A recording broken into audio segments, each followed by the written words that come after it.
right where the spit valve from that trumpet. And Bill would often turn that trumpet and play it right at Harold. And Harold just sat there so calmly and quietly, and people didn't know it, but he's deaf in that ear as a result of the horn Bill kept blowing on him. But gosh, retiring after all these years. Terrific, Bill. Thank you for all that good work you do. You're a great sport. When you retire, you can give up that trumpet too, I want to tell you. If you want. Well, as you've guessed by now, they don't bring me here to encourage you academically. Though I really do believe in what you're doing here. And I do applaud you for pursuing your degrees. I have to say that this is a place of theory. It's a place of academia, and it needs to be. But there is nothing theoretical or academic about ministry. And therein lies the rub. And that's the reason I sometimes show up to address some of the reality unrelated to the academic world. I believe in what you're doing, and I applaud the plan as it unfolds. And I know in order to get a degree, you have to do a number of things that require academic discipline. In some of your cases, excellence. You are very bright people, and you wouldn't be here if you weren't. I have no sarcasm in saying that. I'm impressed with your ability and with this faculty to lead you into realms that you would not otherwise go on your own. But there is no required reading once you're out of here. There is no written testing once you're gone from here. There are no semesters. There is no classroom. But there are constant examinations. Not the kind a professor will give you and grade, but examinations on life. Because see, you can form habits here that are very destructive in a ministry out there in the middle of nowhere, when there are no longer professors to look over your work or those who keep the record of your accomplishments academically. You will not fail or be disqualified in ministry because of intellectual failure. You will fail because of character failure. That's where you'll fail. And nobody here wants that for you. But there's only so much a school can do. It doesn't do magic. And if you don't come with some things in place, if you're not careful in this dangerous place, you'll learn to fake it. And because you're capable intellectually and able to ace many of the exams, you can begin to believe your own stuff and think that that's going to qualify you for ministry, and it does not. In ministry, the secrets ultimately become known, as in a home. One of the great things about home is constant accountability from parents and siblings. None of them is impressed with you.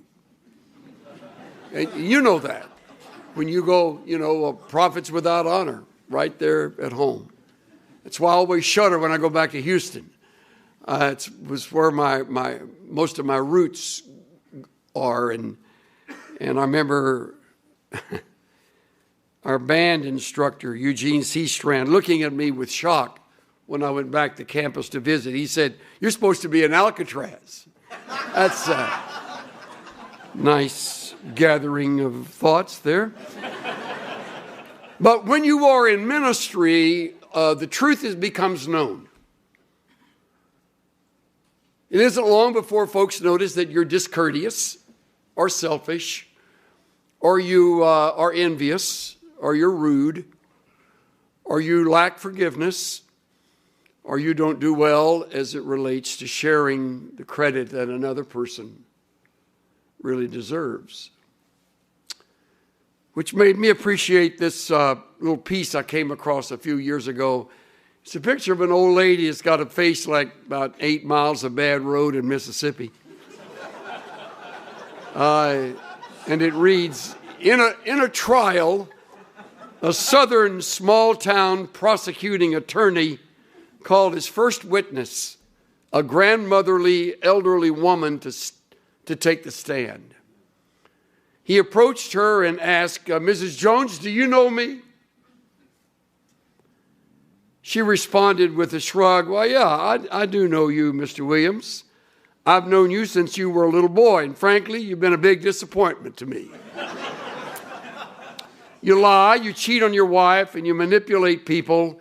You talk about them behind their backs. You think you're a big shot when you haven't the brains to realize you'll never amount to anything more than a 2-bit paper pusher. Yep, I know you. The lawyer's a little stunned, not knowing exactly what else to do, pointed to the attorney across the room and said, Ms. Jones, do you know the defense attorney? She replied, yeah, I know him too. I've known Bradley since he was a youngster. He's lazy, bigoted, has a drinking problem. He can't build a normal relationship with anyone, and his law practice is one of the worst in our entire state. Not to mention, he cheated on his wife with 3 different women. One of them was your wife. Yeah, I know, Bradley. Defense attorney nearly passed out. The judge asked both counselors to approach the bench, and a quiet voice said, if either of you idiots ask her if she knows me, you're going right to the electric chair.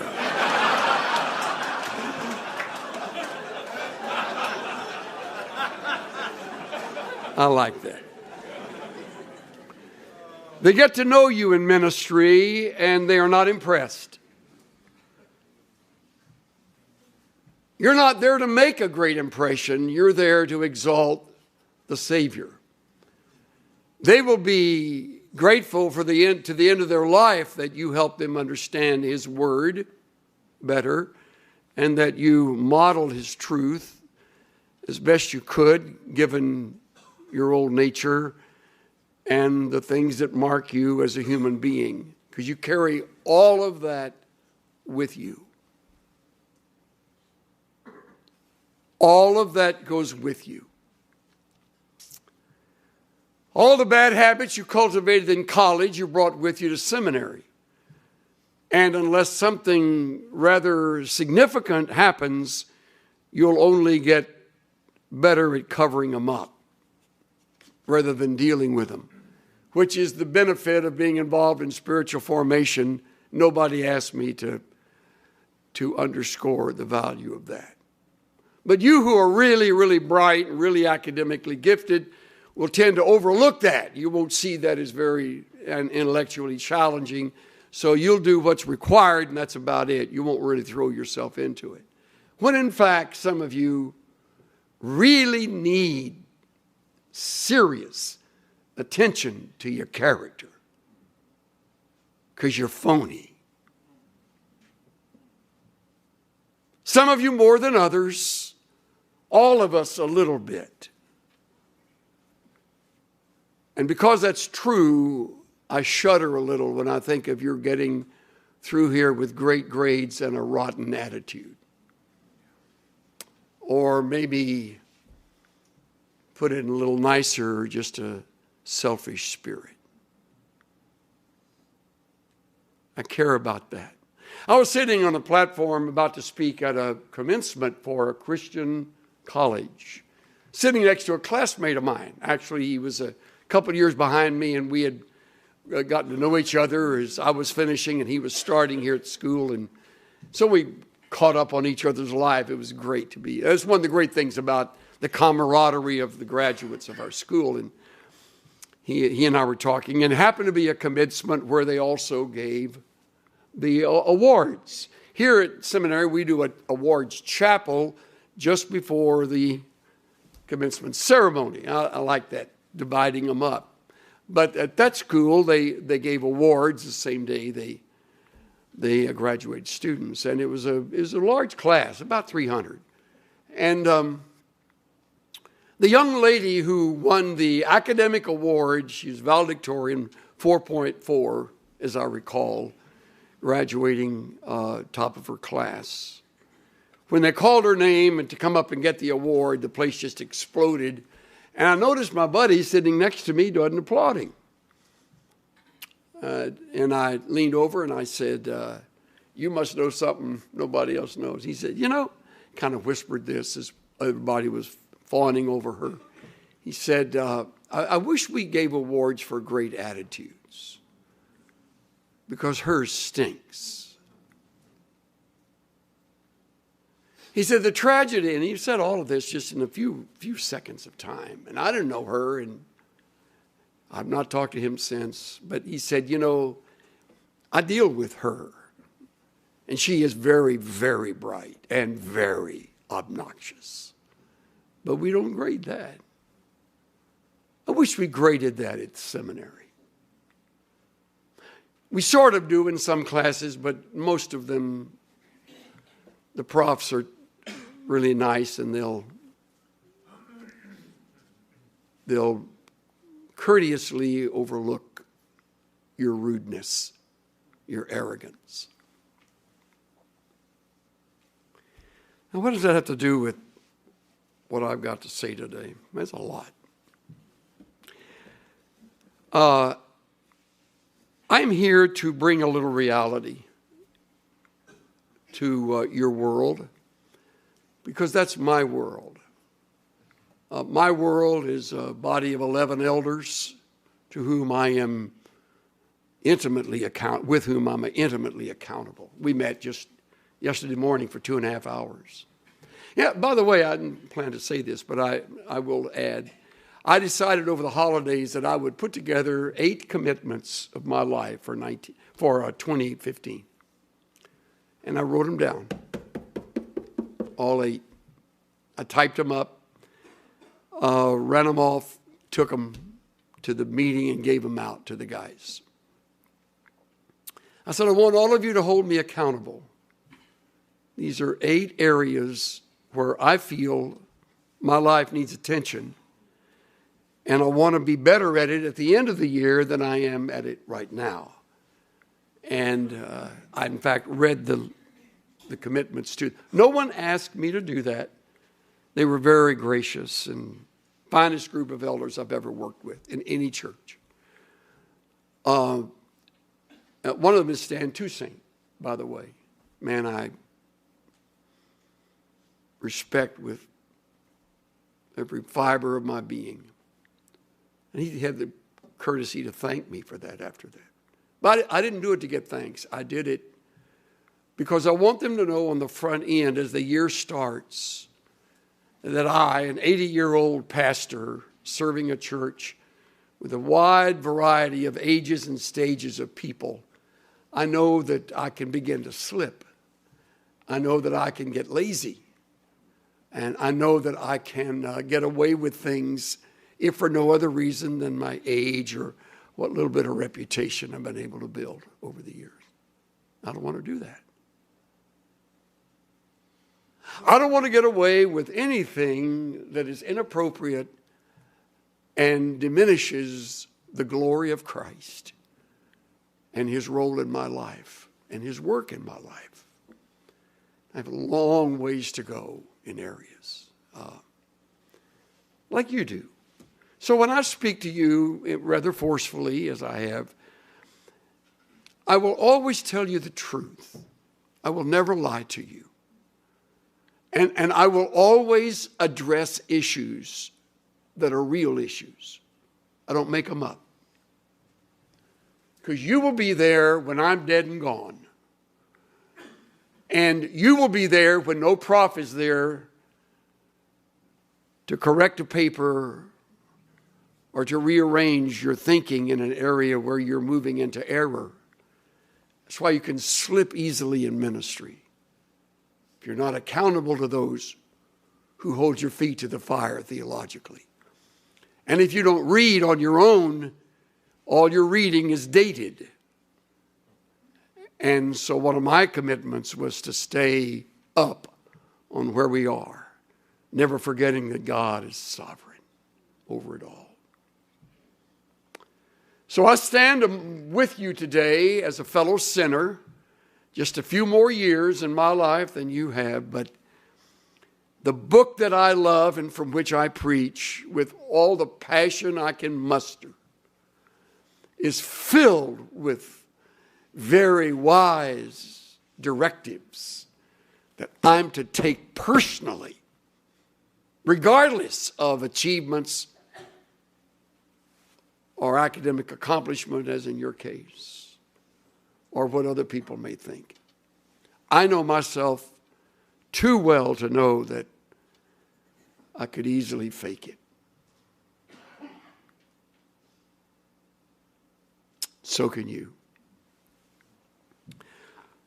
When I started last semester with you as my first time to speak in chapel, I had everybody turn to Philippians 3:10, where I'm turning right now. And I call this Paul's great passion. That I may know him and the power of his resurrection and the fellowship of his sufferings. That I may know him. The Amplified Bible does a masterful piece of work in just doing that, amplifying it. For my determined purpose in life is that I may know him. That is, that I may become increasingly more intimately acquainted with him. Intimately. I think of my wife and myself as intimate partners. 59 years, this year 60 years together. She knows me. She is not impressed with me. But she loves me too much to let me get away with stuff that is really ugly and inappropriate. And so, if I'm going to become intimately acquainted with her, I'm going to open myself to her and have no secrets, nothing hidden. And I'm going to listen when she corrects me and tells me, you know, you're getting a little sloppy on the red lights. She's right. I think red lights last too long. and the yellow light goes red too quickly. And the other day, as I went past, it was kind of pink. Kind of a pink color. And all of a sudden, a bright light went on from a camera. Right. That's what I did. Oh, man. So I went home. Walked in. Well, how was the time with Parker? It was great. Really good. She said, that's good. Everything okay? I said, no, I just had my picture taken. Actually, not my picture, but the car's picture. She goes, oh, man. So the other day when the mail came, she brings it in. Here's some mail you may want to open.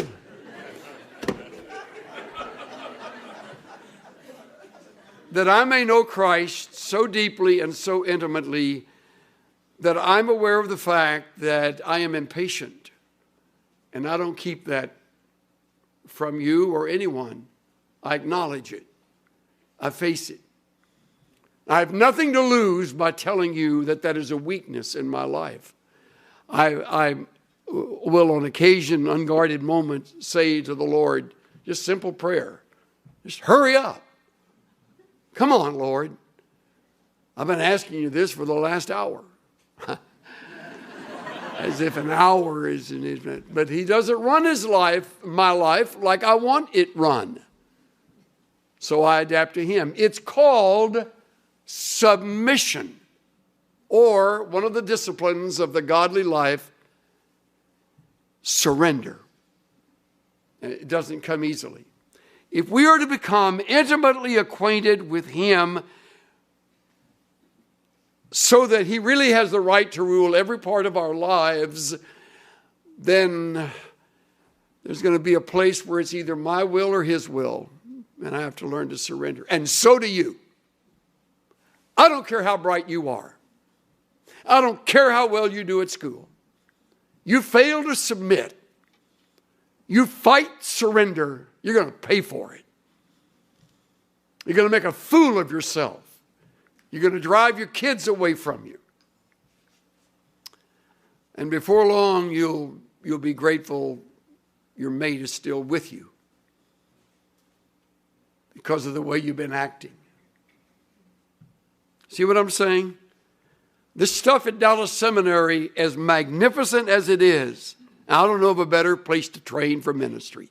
They don't train you in being patient. That's kind of a byproduct that they hope you will get hold of, but if you're not careful, you won't. And you came greedy, you'll leave greedy.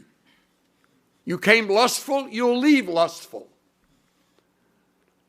But the problem is, the brighter you get, the better you get at wearing the mask and covering it up and acting like that's not a battle.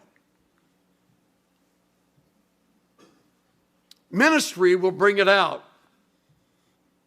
Now, whatever may be the ministry, whatever may be the realm of ministry, maybe serving in some mission thousands of miles away, it'll happen there. Maybe a parachurch ministry. Perhaps you'll be used in the realm of the arts. It'll happen there. You may step into a local pastoral role as an assistant or part of the staff or a senior member of the staff. And they'll really know you. And you know what? They really will want to respect you and admire you and love you. And one of the secrets, as I learned from Jim Peterson with the Navigators many, many years ago, is to let them see the cracks in your life. Let them see them. That's why I say to guys that go and do the candidating sermon at a church, don't preach your best stuff. They'll expect that all the time. You know, preach a reasonably good message. But, boy, if you knock it out of the park, they expect you to be a home run hitter every time you get up there. And you're not. You're not that good. But they'll think that if you try to impress them with this, sugar stick that you're able to deliver so well. An intimate walk with Christ means that I tell the truth, regardless. Now, hold a place in Philippians. We're going to be back in chapter 2 in a second. But look at Hebrews. Yeah, Hebrews 12. You got a Bible? Okay, good. Hebrews 12. Since we have so great a cloud of witnesses surrounding us. And isn't that a great word picture? It's a picture of an arena. An arena is made up of two groups, all the people in the stands, often thousands, and those on the field, the athletes and the spectators. And you're among the athletes engaged. In this case, all the spectators are dead. But they are living martyrone. We got our word martyr from it. They are the witnesses. They are the ones saying, you can do it. I've been there. I know it's hard. You can make it. Stay with it. They're your witnesses that surround you. However you want to take that, he describes them as a cloud of witnesses. And they surround us. And by the way, this school, forgive me. At this school, you're surrounded by the history of 90 years of people that have done it. And we're all pulling for you. We want you to finish what you've started. Don't quit. Don't pull up. Don't cut it short. And we know it's tough. It's supposed to be tough. Ministry is tough. If it isn't tough, it isn't ministry. Jowett, the great preacher, said, ministry that costs nothing accomplishes nothing. It's cost me my whole life. What a great investment. But it's taken me from my family at times when I'd rather have been there. It's interrupted a plan that I had. It requires of me to listen when I'd rather talk. Yeah, I'm better at talking than listening. I'm not a real good listener. So I've learned to listen better, and on and on. But these witnesses that surround you, all completely human, all of them, and they're saying in effect, you're there now, you're on the field, you're about to run that race. In fact, you're engaged in it. Run it. But before you run it, look at the order. Look at it. Let us lay aside every encumbrance. That's before getting in the blocks and taking off on the relay or the race. You've never seen a runner keep the sweat clothes on at the time of the running. You strip down to the bare essentials, and you get rid of those things that are entangling us. Encumbrances. That's what I've been talking about. Lying is an encumbrance. Taking credit that someone else deserves is an encumbrance. Striving for your own way, though doing it deceitfully, is an encumbrance. And on you could list them. I've no corner on understanding. You've got as good imagination as I do. But lay that aside. And he then mentions the sin, definite article, different from encumbrances, more general. This is the sin. I think in context, it is the sin of unbelief. Chapter 11 is all about the people of faith, goes back to the end of chapter 10, and context takes you into the first 3 verses of chapter 12. All of that is in a segment of this section that the writer is addressing. But the sin that besets you and me is the sin of unbelief. It's a constant battle. Remember the great words from Proverbs? Trust in the Lord with all your heart. Lean not to your own understanding. Remember those words? In all your ways, acknowledge him, and he'll make your path straight. Remember that? You memorized them when you were in Sunday school, or maybe a vacation Bible school, or perhaps with some group you were meeting with. Proverbs 3, 5, and 6. All your heart, all your ways. Big as life. Stands out. Trust him with all your heart. This seminary course that you're taking right now and every time you are back here, every semester, will be a test of your faith. Trust God. Trust him. He will not let you down. He will not give you your way. He will not say yes when you need a no. Trust him to lead. Trust him to provide. It is the sin that easily entangles us. So I surrender to him out of trust in him. And he's there, and he won't let you down. He doesn't speak audibly, so you don't always know what his agenda is. It's different than you thought it was. Unless you're very unusual, you missed it by a mile.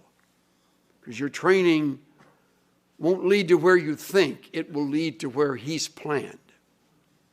And for each one of you, that's a unique destination with a unique set of experiences that you will go with. My experience at this school, 4 years, is like no other person I've ever visited with. There are similarities in places, but the details are different. Your details are different. Cynthia learned things as a result of being with me those 4 years that we still talk about. And on I could go. But each was, it seemed, was a test of our faith to trust Him. Trust Him. Lean on Him. You're worried about finances. That means you're not trusting Him. Your worry is draining you of energy that you need to apply to your studies, to your work, to your occupation, to your home and family, if you have one here. That it is the sin that easily entangles itself around us, and it besets us. The easily besetting sin. Trust Him. Trust Him. Listen to Dennis next week. Outstanding representative of the Lord Jesus. Good friend. Dennis and Barbara, all the stuff they've gone through. He has things to teach you. Trust the Lord to speak through His mouth, to say things. Don't miss that week. Or think it's a time to kind of hang out elsewhere. You be right here. Drink that in. Some of the best stuff we got in my years here, we got from what we call then the Bible Lecture Series or the Spiritual Life Week. And I can quote lines that I heard that came from those who spoke here. What a privilege to hear Dennis, who comes to you to deliver this. It's all part of your training. But you're arrogant. And you're self-sufficient. And you're bright. And you will therefore convince yourself you don't really need what Dennis Rainey has to say. You do need it.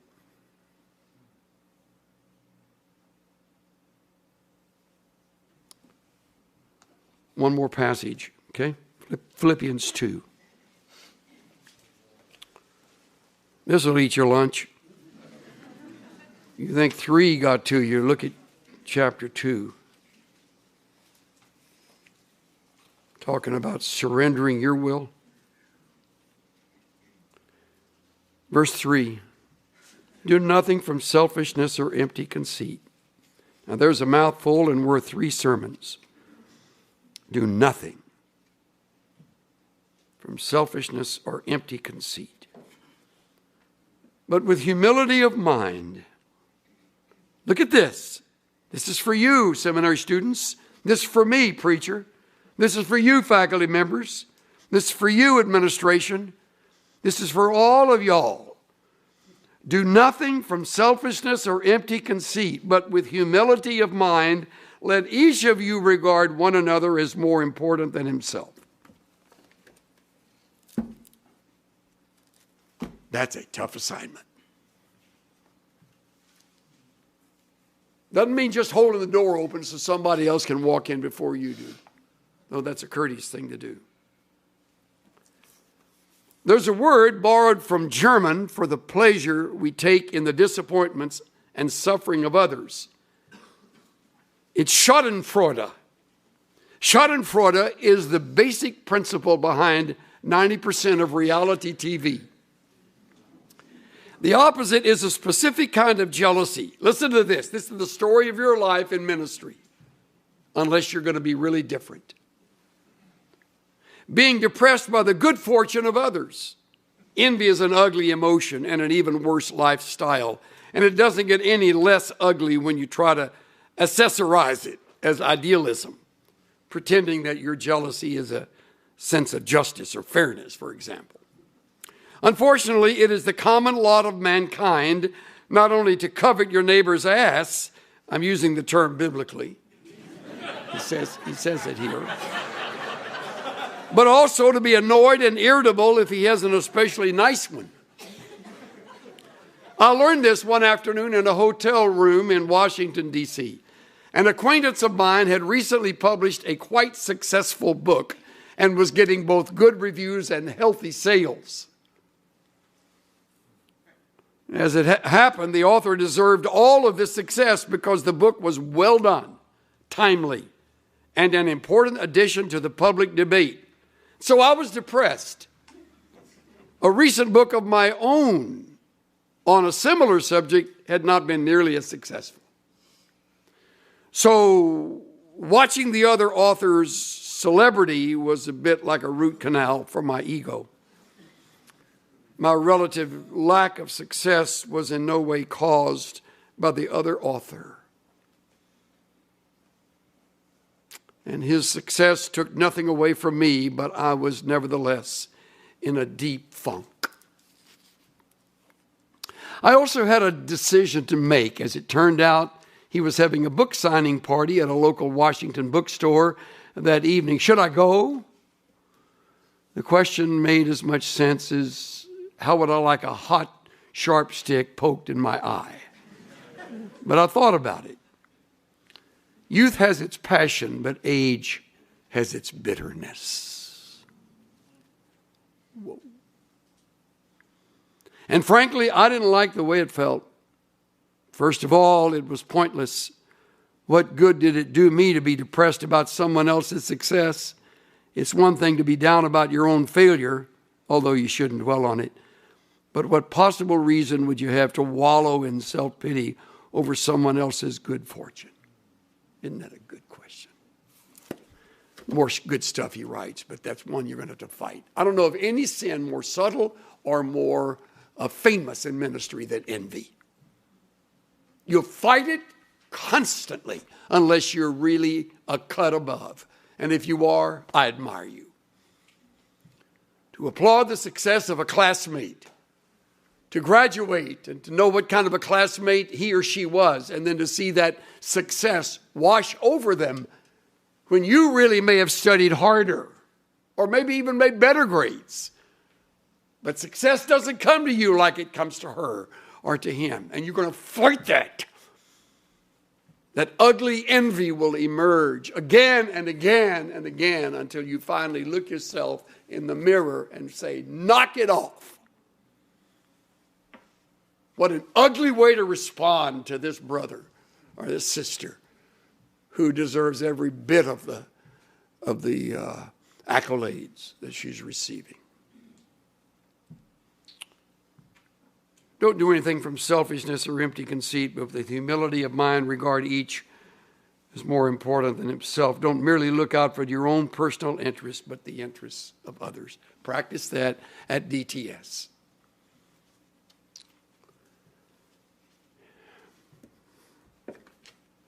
I got to quit.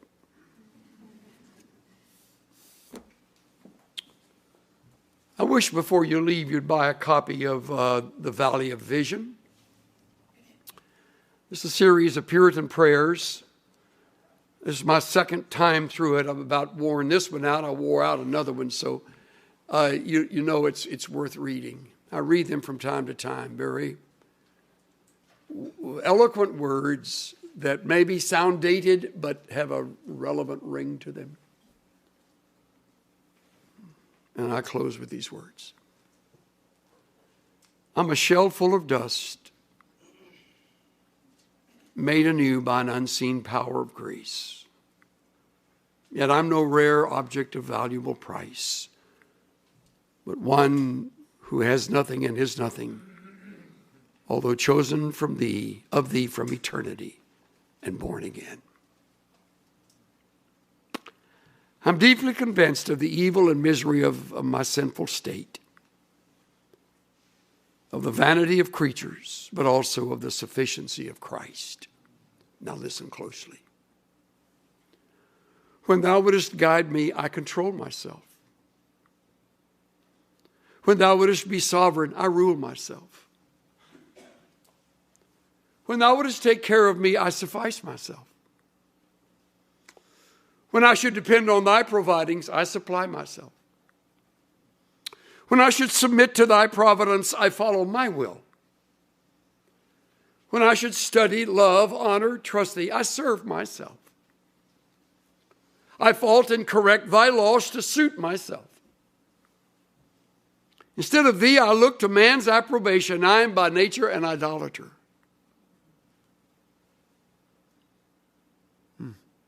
Lord, it is my chief design to bring my heart back to thee. Convince me that I cannot be my own God or make myself happy, nor my own Christ to restore my joy, nor my own spirit to teach, guide, and rule me. Help me to see that grace does this by providential affliction. For when my credit is God, thou dost cast me lower. When riches are my idol, thou dost wing them away. When pleasure is my all, thou dost turn it into bitterness. Take away my roving eye, my curious ear, my greedy appetite, my lustful heart. Show me that none of these things can heal a wounded conscience or support a tottering frame or uphold a departing spirit. Take me to the cross and leave me there. Take me to the cross and leave me there. How grateful we are for the cross. We first saw the light, and the burden rolled away. Don't ever get over the sheer ecstasy of that.